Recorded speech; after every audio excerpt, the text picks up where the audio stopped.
amigos, bienvenidos a esta nueva emisión de Sin Filtros México. Me acompaña Carlos Ibarra desde Ciudad de México y Francisco de Ángelo de Benemex. Bienvenidos, Carlos. Hola, ¿qué tal, amigos? Un gusto de saludarles.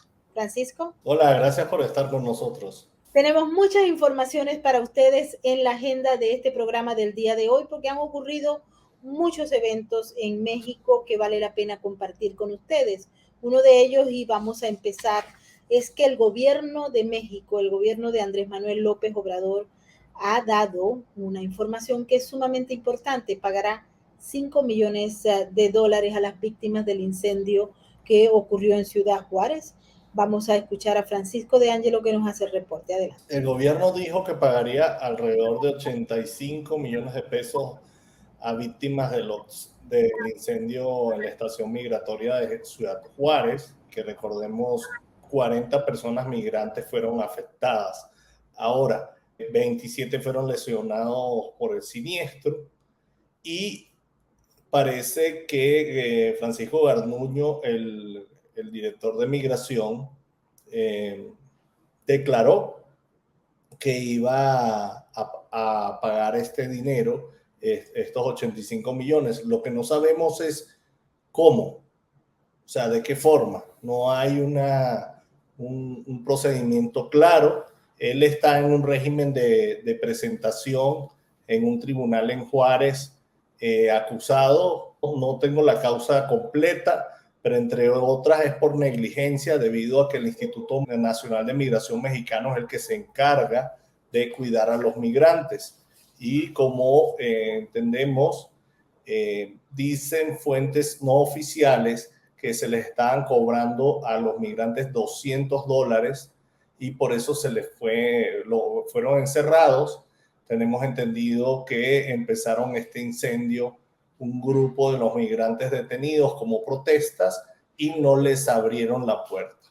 Por esta razón, claramente hay una negligencia, claramente hay corrupción y hay una investigación que se está realizando que no ya ha llegado a su fin, pero parece que para pagarle a las víctimas, el presidente del Instituto Nacional de Migración dijo que iban a pagar alrededor de $5 millones, pues no sabemos cómo ni cuándo, ni qué procedimiento se va a hacer. Eso no lo ha respondido, pero estamos muy al pendiente de este tema porque es un tema grave de violación de derechos humanos y hay que fincar responsabilidades, esperar también el tribunal mexicano que dice al respecto. Y Carlos, ¿qué crees tú que puede ocurrir sobre este tema? Porque si bien es una violación de los derechos humanos, en un principio vimos las declaraciones del mismo gobierno y aunque hubo preocupación y presiones por parte de los familiares de las víctimas, no ha ocurrido nada. Así es, Maybord. Lamentablemente es uno de estos casos en los que la persona que en otras circunstancias o bajo otros regímenes hubiese sido no solamente destituida del cargo, sino que estaría enfrentando de alguna manera procesos más serios por estos hechos, que es el señor Francisco Garduño. En un primer momento fue defendido por el propio presidente Andrés Manuel López Obrador en la conferencia mañanera después de los hechos ocurridos el 27 de marzo de 2023, que ya describía atinadamente mi amigo y compañero Francisco. Esto se antoja un poco difícil porque a pesar de que la presión de la opinión pública llevó a la Fiscalía General de la República a iniciar una investigación contra este personaje, la realidad es que, vaya, ni siquiera renunció. Él sigue al frente del Instituto Nacional de Migración, o lo que era el Instituto Nacional de Migración, que ahora está por tener una nomenclatura distinta, un nombre distinto, pero que al final del día es quien lleva estas funciones. Esta persona sigue al frente de la institución, y pues con todos estos claroscuros, con muchas preguntas en el aire, porque como bien detallaba Francisco, estas personas que pues a la postre fallecieron, 40 en total, 6 hondureños, 7 salvadoreños, 19 guatemaltecos, 7 venezolanos y 1 colombianos, más otras 27 personas que resultaron lesionadas. Hay ahí una serie de situaciones que no quedan claras. ¿Cómo es posible que los guardias de custodia no tenían las llaves para dejar salir a estas personas ante una situación así? O por lo menos eso fue lo primero que se alegó por parte de las autoridades, los primeros comunicados oficiales. No, los custodios no tenían las llaves. Segundo lugar, estos custodios pertenecían a una empresa de seguridad privada. Los hechos, ahí están, 40 personas muertas, 27 personas lesionadas, y si bien hay una investigación en curso, pero el señor Garduño, muy cercano al presidente Andrés López, ahí sigue no solamente gozando de cabal salud, sino cobrando un sueldo, haciendo sus funciones, valga la redundancia, como funcionario público, y sin que los mexicanos y sin que las familias de estas personas vean algo. Ahora pues estamos viendo esta situación del resarcimiento de daño, pero pues habría que preguntarle a las personas si eso es suficiente, si con dinero se puede resarcir una vida, y si ellos, pues, cómo perciben esta situación o cómo percibe el mundo esta situación. Con dinero, buscar resarcir un daño sin que se castigue de una manera directa a la autoridad que en este caso tendría que responder y tendría que asumir su responsabilidad, por lo menos renunciando al cargo. Maybor, Francisco. Así es, renunciando al cargo. Por cierto que hablando de inmigrantes y hablando de todo lo que está ocurriendo, no solamente en los albergues en México, sino también a lo largo y ancho de América Latina, uno se pregunta hasta cuándo y cómo, ¿no? Se va a resolver esa situación. Hoy en los Estados Unidos, un juez federal que fue nombrado por el expresidente Barack Obama revirtió las políticas que había dado a conocer la Casa Blanca a regañadientes. Recuerden que esto es un tema que venía de la administración Trump, se quitó el título 42, pero el juez de distrito de Estados Unidos, John Tigar, que es de California y es del Partido Demócrata, dijo que las reglas para los inmigrantes ilegales eran muy duras y él suspendió un fallo que va a tener una duración de 14 días y que le va a permitir a la administración Biden que apele, pero en el fondo, según las autoridades de los Estados Unidos, las reglas que se han impuesto en los últimos tiempos permitieron que se disminuyera la entrada de inmigrantes ilegales a los Estados Unidos luego de la eliminación del título 42. Y la cifra es de 99.545 indocumentados que pasaron por la frontera, y eso se señala que es aproximadamente un porcentaje de 40-42% menos. Sin embargo, en México, las informaciones que relatan señalan que hubo un incremento de personas que llegan a México, y de venezolanos hay un monto superior al 150% de incremento. Francisco, adelante. Sí, definitivo. El flujo ha aumentado el 150% desde 2022.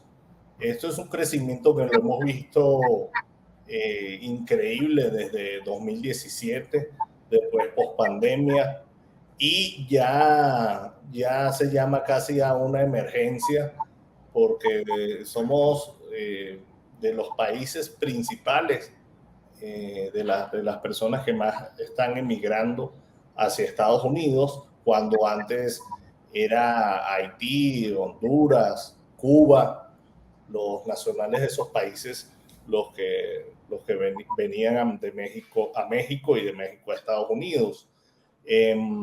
Por ejemplo, COMAR, la Comisión Mexicana de Refugiados, ha visto solicitudes de refugio de 3.511 este año, en 2023, cuestión que no se había visto. O sea, esos son números normalmente que se dan en un año completo. Entonces vamos a ver un año en el cual se han incrementado las solicitudes de refugio, pero también es importante señalar que muchos de estos migrantes que están llegando no se quieren quedar. Entonces, de la totalidad de solicitudes de refugio de los primeros 6 meses fueron 74.646. Los venezolanos tuvimos solamente 3.511. Entonces, sigue esta migración fuerte con un deseo de pasar a Estados Unidos. Tenemos miles de venezolanos esperando en la frontera, pero en la parte sur de México, que les den paso para seguir hacia la frontera norte. Tenemos varios migrantes, se han hecho estudios en los cuales ellos nos comentan que necesitan más de $2,000 para subir entre la frontera sur y la frontera norte de México para llegar a Estados Unidos.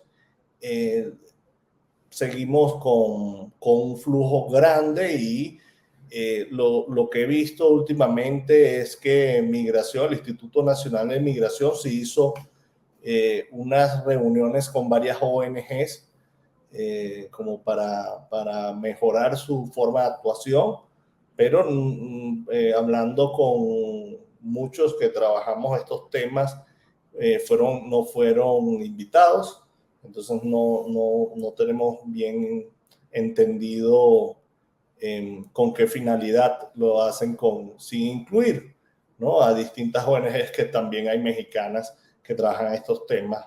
O sea, hay que hacer un plan inclusivo de migración, incluyendo ONGs y organismos internacionales. Pero bueno, todos sabemos que el problema no se va a solucionar mientras que tengamos una dictadura en Venezuela, que tengamos una dictadura en Cuba, en Nicaragua. Al contrario, esto va a ir en incremento y no se sabe para cuándo es la solución. No tenemos idea, porque en la medida en que se han venido desarrollando los eventos en la geopolítica, nos queda claro que Maduro y el régimen, porque puede ser que Maduro se mueva, aunque no lo creemos, pero si él se mueve, el régimen pareciera que tiene todas las ganas de quedarse, y en esas ganas de quedarse está el tema de los intereses geopolíticos y de los recursos naturales que Venezuela tiene y que son atractivos para China, Rusia, Irán, Estados Unidos y otros países quieran inmiscuirse o ya están inmiscuidos o han penetrado no solamente la estructura económica sino política. Carlitos, hay muchas noticias que reflejan la polémica sobre la situación política interna en las primarias, el lado opositor. Hay muchos que se quejan incluso de que el presidente Andrés Manuel López Obrador quiere tomar decisiones que apabullen directamente a los opositores y está interfiriendo en una cuestión que normalmente no debería el presidente meterse en las decisiones de sus opositores. Adelante. Efectivamente, Maybor, Francisco, amigos, hay una situación que es inédita, por lo menos para un servidor, y en mi carrera periodística nunca había visto algo así. Es decir, aquí en México es de todos conocido que la democracia ha sido algo que nos ha costado mucho trabajo construir. 70 años de un régimen que fue el régimen del antiguo PRI antes del año 2000, y del año 2000 para acá una construcción que ha costado mucho trabajo, pero lo que está ocurriendo ahora es inédito en sentido de que anteriormente estas cosas se hacían con una manera discreta, pues. Ahora vemos que un día sí y el otro también, el presidente López aprovecha la máxima tribuna, la que se ha convertido en este país en términos de propaganda, que es su autodenominada conferencia mañanera, un ejercicio de comunicación política y propaganda disfrazado de comunicación social que hace todas las mañanas durante un espacio de más de 2 horas desde el Palacio Nacional para referirse efectivamente incluso a temas electorales, algo que está prohibido por la ley mexicana, pero que el presidente, sobre pretexto, tiene una frase muy populachera. Él dice que su pecho no es bodega y que por lo tanto no se aguanta las ganas de decir las cosas. Y por otro lado, pues hay que decirlo también, ante un Instituto Nacional Electoral que ha sido muy complaciente con este mandatario, en sentido de que solamente le hace apercibimientos o cuando toma alguna sanción, pues simplemente se traduce en que las grabaciones de la conferencia que sea objeto de alguna sanción o de algún llamado de atención por parte de la autoridad electoral, simplemente son bajadas de la plataforma on demand en donde se encuentren y ya está. Ya, pero el ejercicio de comunicación ya está hecho, me explico, es como si la gente que nos ve y nos escucha, pues está recibiendo este mensaje y el día de mañana el programa ya no se transmitiera más, el mensaje ya está emitido y obviamente pues él aprovecha esa situación para buscar controlar efectivamente lo que es la agenda electoral en México. Tenemos dos escenarios. Partimos del hecho de que el próximo 1 de septiembre, como el propio presidente López ha dicho, él ya deja de encabezar lo que él llama los comités de defensa de la llamada cuarta transformación. Es decir, es una manera eufemística de anunciar que para septiembre próximo sabremos quién es el o la candidata presidencial de Morena o del partido y movimiento que encabeza el presidente. Dicho en sus propias palabras, cederá el bastón de mando. Para llegar a esta parte, tenemos que el partido Morena tiene 4 aspirantes, a los cuales se han sumado 2 aspirantes más a suceder al presidente López Obrador, a ser candidatos oficiales. Estos otros 2 contendientes, uno es del Partido Verde Ecologista de México y el otro es del Partido del Trabajo. Manuel Velasco y Gerardo Fernández Doroña, respectivamente, que son los partidos que han apoyado a Morena. Y por el lado de Morena, que es donde la competencia está más cerrada, tenemos al ex canciller de México, Marcelo Ebrard, quien aparece en algunas de las encuestas como ganador. Por otro lado, tenemos a la ex jefa de gobierno de la Ciudad de México, Claudia Sheinbaum, quien pues está llevando una cantidad importante de recursos también para tener encuestas que la señalan como posible ganadora de este ejercicio o campañas, por así decirlo, que iniciaron desde hace poco menos de un mes, recorridos que hacen estos personajes por todo el país para promover su imagen personal y lo que serían sus propuestas de gobierno, y otros 2 aspirantes más, que son el exsecretario de Gobernación, Adán Augusto López, y el ex coordinador del partido Morena en el Senado de la República, Ricardo Monreal. Ellos se recibieron por parte del partido Morena vía los impuestos de nosotros los mexicanos, 5 millones de pesos cada uno. En realidad, pues para un ejercicio como el que están haciendo no es una cantidad que se ve que les pueda alcanzar, sobre todo a la ex jefa de gobierno para pues todos estos recorridos que está haciendo o pues vaya los ejercicios que estamos viendo en la cotidianidad, al grado de que el propio partido Morena ya les ha pedido que moderen, por ejemplo, la contratación de anuncios espectaculares, publicidad exterior de algunos de estos aspirantes. Por el lado de la oposición, que es algo que también ha buscado controlar el presidente, va a haber un ejercicio, el cual inició a principios de este mes de junio con el registro de quienes quieren ser aspirantes a encabezar Frente por México, que está conformado por el Partido Revolucionario Institucional, el PRI, el Partido Acción Nacional, el PAN, y el Partido de la Revolución Democrática, mejor conocido como PRD, y al cual se han sumado liderazgos de estos diferentes partidos. Sin embargo, fue el propio presidente López quien hace apenas algunas semanas destapó, como él mismo lo dice, a una figura en especial, que es la figura de la panista, senadora Xóchitl Gálvez. Esto ha llamado mucho la atención porque la narrativa del presidente va en sentido de que él sabe todo, él se entera de todo, el pueblo bueno le comunica todo. Él asegura que tiene información de personas del pueblo que van y tocan la puerta de Palacio Nacional, que son meseros o son personas que escucharon las reuniones confabuladas de los opositores al régimen, del pueblo malo, del antipueblo, y que van y le dicen, oiga, señor presidente, escuché esto, fíjese, y el presidente, lo dice una persona del pueblo bueno, pues hay que creerle. Esa es la narrativa del presidente. Por otro lado, pues de una manera quizás un poquito cínica, podría decirse, o él asegura que recibe informes.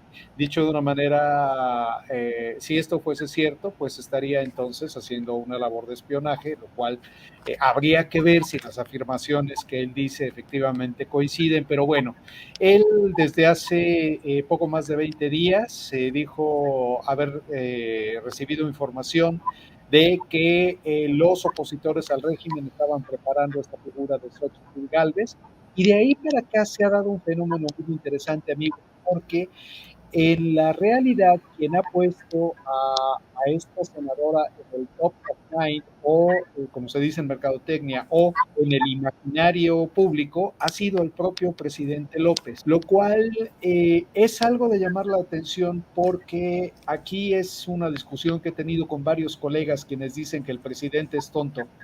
Mi respuesta siempre es la misma. Tonto es el que cree que el presidente es tonto, porque si no, no sería el presidente. Todo lo contrario, es alguien que navega con esa bandera, pero que todos los movimientos los hace de una manera pensada, de una manera meditada, con un grupo de asesores que, pues evidentemente están a favor de los fines que el presidente busca. Y el tener a Xochitl Gálvez como candidata destapada por el presidente en una lectura muy personal, me parece que le permite tener una válvula de escape, un control en caso de que alguna de las corcholatas, como él les llama a los aspirantes de su partido, o alguien de la oposición, pudiese salirse de control. Me explico.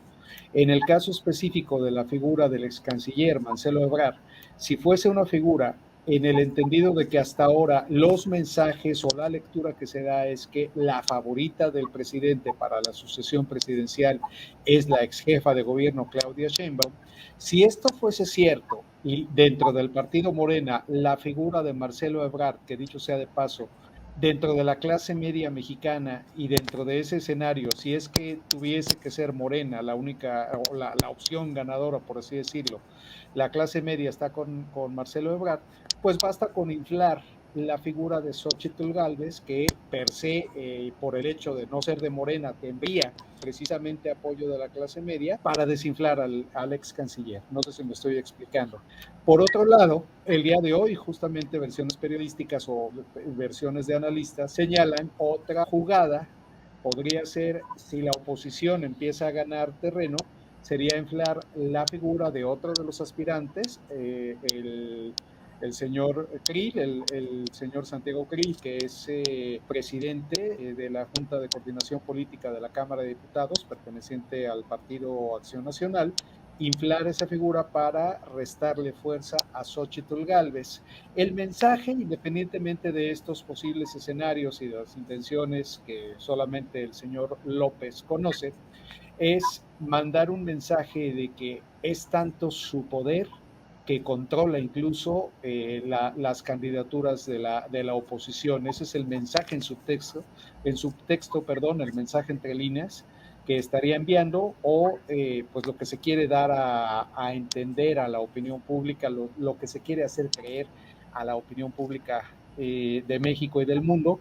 Y el escenario que estamos ahora viendo, faltan menos de 40 días para llegar a los primeros días de septiembre, que tanto del lado de Morena y sus aliados como del lado de los opositores, a través de ejercicios de encuestas, darán a conocer quién encabezará los comités de defensa de la llamada Cuarta Transformación por el lado del oficialismo, y por el otro lado quién encabezará los comités de la oposición por el lado de los opositores al régimen, que en ambos casos honestamente son eufemismos, porque lo que sabemos es que serán los precandidatos respectivos que enarbolarán las banderas de sus diferentes grupos de cara a las elecciones de 2024, Dicho sea de paso también de una manera anticipada, porque lo que nos dice la ley es que esto tendría que estar ocurriendo a partir del año próximo y no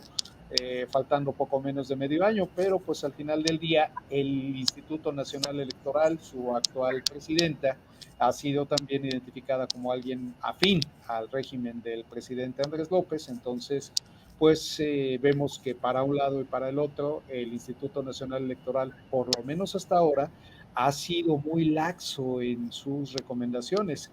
No descartemos, por otro lado, que a partir de septiembre, que inicia oficialmente y legalmente el año electoral, así está marcado en la ley, entendiéndose esto como que el Instituto Nacional Electoral instala ya formalmente sus trabajos permanentes de cara a lo que se viene, al ejercicio electoral que tendrá lugar en junio de 2024 y las campañas que se han de realizar.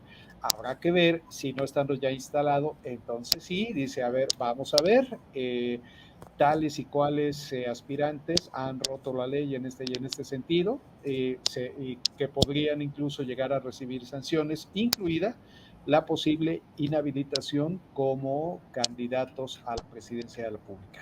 Aquí. Sí, es muy interesante lo que está diciendo Carlos, porque aquí se observa que la presencia y la interferencia del jefe de Estado en asuntos que tienen que ver con la toma de decisiones de carácter partidocrático es como un abuso de poder. También importante lo que dijo Carlos en relación a subestimar la figura de Andrés Manuel López Obrador. Pasó y pareciera que es un deseo impulsado por el mismo sistema en Venezuela. Se quiere que se subestime a Maduro, se lo ve como un burro, pero ahí está. Maduro tomó el poder sin precedentes en todo esto que ocurrió en diciembre del 2012 y luego en marzo del 2013, que lo metió, lo catapultó en el poder designado por el presidente anterior como si fuera una monarquía, y luego pues ha permanecido. Muchos perdieron las apuestas con Maduro, ¿no? Y esto se debe a una estrategia de ingeniería social que está muy bien utilizada en el caso de Venezuela, pero en México también. Adelante, Francisco. No, definitivamente, yo creo que para cerrar el comentario de Carlos, es que hay algo planeado. Yo creo que Xóchitl, que es la candidata que se perfila a la oposición, tiene hoy en este momento mucha aceptación, pero falta un año un año todavía para las elecciones. Esta apresuración de las elecciones las hizo Morena, o sea, entonces fue como que Morena siempre lleva la pauta del partido del presidente López. El presidente López, por su parte, hoy estuve hablando con gente que conoce bien su movimiento y decía que prefería a Xóchitl de candidata presidencial que de candidata a la Ciudad de México, a gobernadora de la Ciudad de México. No lo sé, creo que si lo tenía en el radar, fue algo que de repente surgió, no creo que sea algo tan bien planeado como el presidente. Hay mucho mito sobre esto, pero definitivamente Morena tiene un control férreo sobre las instituciones y sobre el juego político. Los candidatos, al menos Marcelo Ebrard, se ve más sólido que los demás, pero yo lo que observo es que Claudia Sheinbaum es la que quiere el presidente que sea la candidata de la 4T, y bueno, ya veremos. Hay mucha tela que cortar y la oposición está celebrando que tiene candidato que al parecer lo ven sólido en contra de la propuesta de Claudia. Claudia no tiene carisma, pero tiene la maquinaria. Y la otra tiene carisma y quizás tiene menos maquinaria, y va a jugar también el tema de Movimiento Ciudadano, que ha dicho de todo, que se va, que se queda, que se une a la oposición. Quizás lo que más le conviene al gobierno es que Movimiento Ciudadano, al ser un movimiento de clases medias, que se vaya solo, y eso le podría restar muchos votos a la alianza opositora mexicana. Entonces hay que ver, pero de que hay tiro y está interesante. De que hay tiro, hay tiro. Por cierto, Francisco, están preguntando sobre la posición que se ve desde México sobre la decisión de las boyas estas que fueron puestas en Río Grande por parte de las autoridades de Texas, y ha generado polémica y críticas por parte de los defensores de la inmigración ilegal, pero a la vez ha sido aplaudida por los que apoyan o tienen las banderas de la soberanía. Adelante. Sí, este tema está aquí también en primeras planas, ¿no? El gobernador de Texas, Greg Abbott,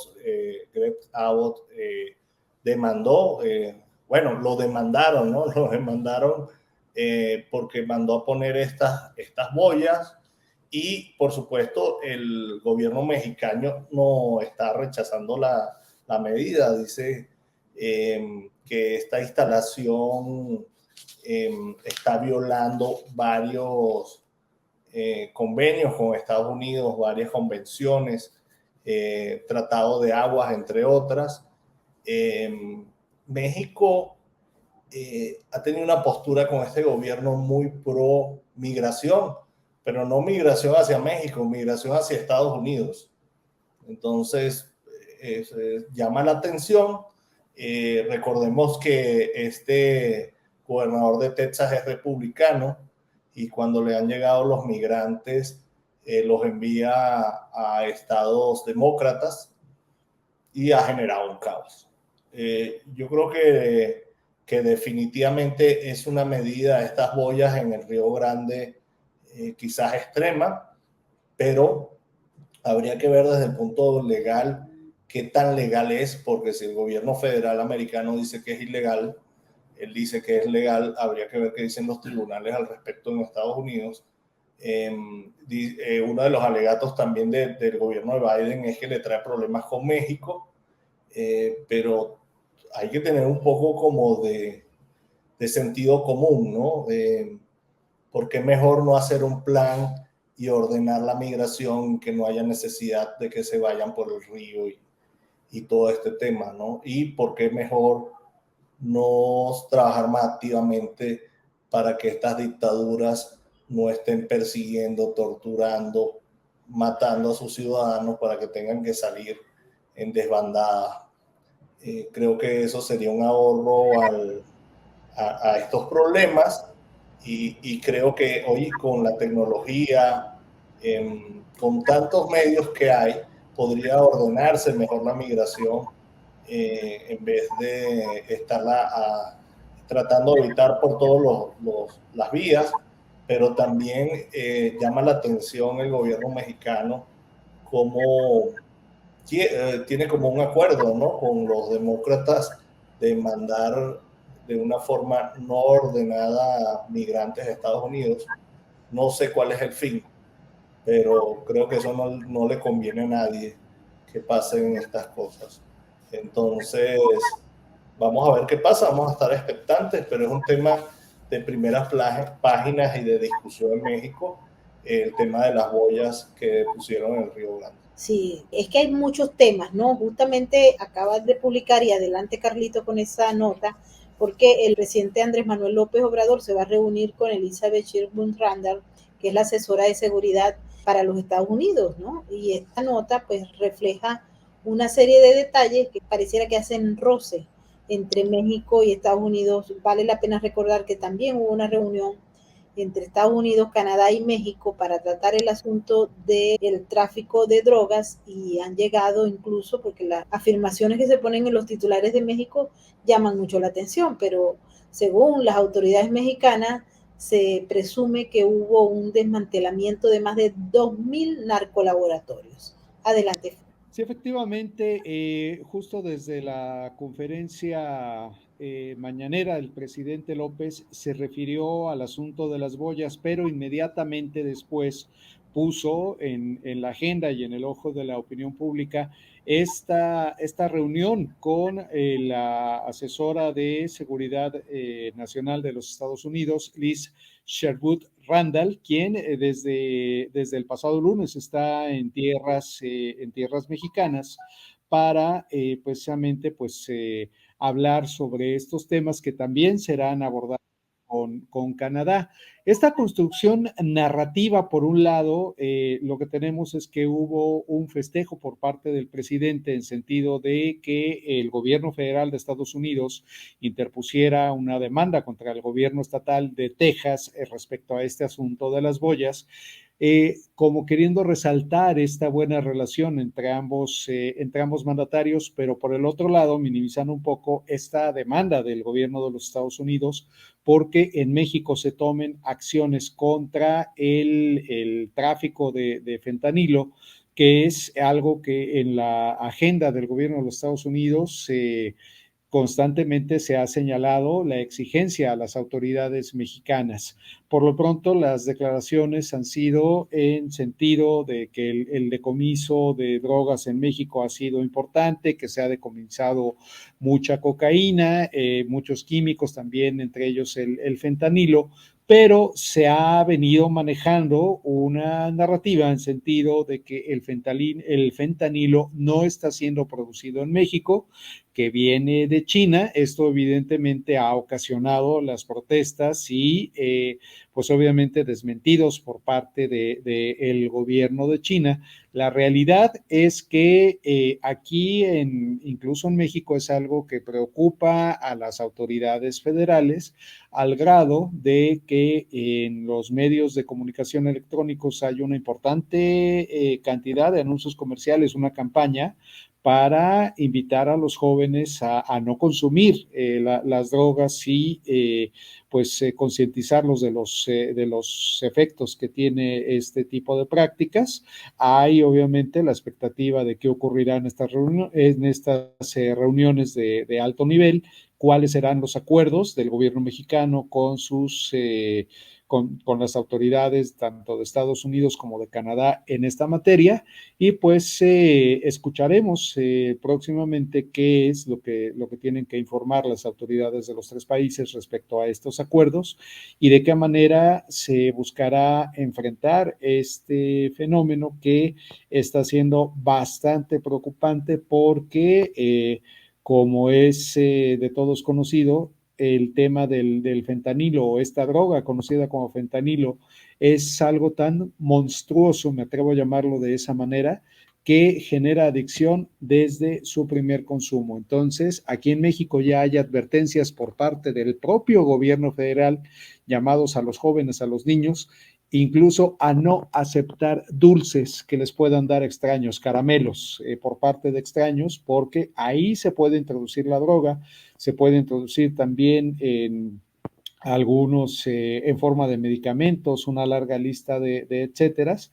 y esto pues evidentemente puede conducir a una cadena que puede llevar a la persona incluso a su propia destrucción. Es algo así de grave lo que está ocurriendo con este fenómeno del fentanilo y por supuesto estaremos pendientes de qué ocurre en estas reuniones, qué decisiones toman las autoridades para puntualmente hacer los comentarios correspondientes aquí en Sin Filtros México. My word, Francisco. Así es. Bueno, es que hay tantas noticias en México, por lo menos causó escozor una declaración que hizo el presidente Andrés Manuel López Obrador sobre el proceso de elecciones generales que tuvo lugar en España. Escuchen lo que dijo. Ayer en España felicito al pueblo español porque no cayó en la trampa de la derecha,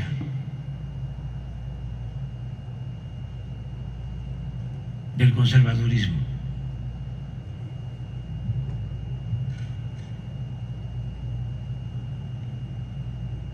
Me dio mucho gusto porque se pensaba de que la derecha iba a arrasar Y no pasó eso, afortunadamente. ¿Qué significa esto? Es decir, él siempre está interfiriendo en otros países. Tenemos el caso de Perú, que ya había hasta, pues llegó a temas diplomáticos y ahora se mete en la decisión de los españoles. Esto causa de verdad que mucha indignación. Yo me había enterado porque los españoles me dijeron esto y me hicieron una pregunta, ¿no?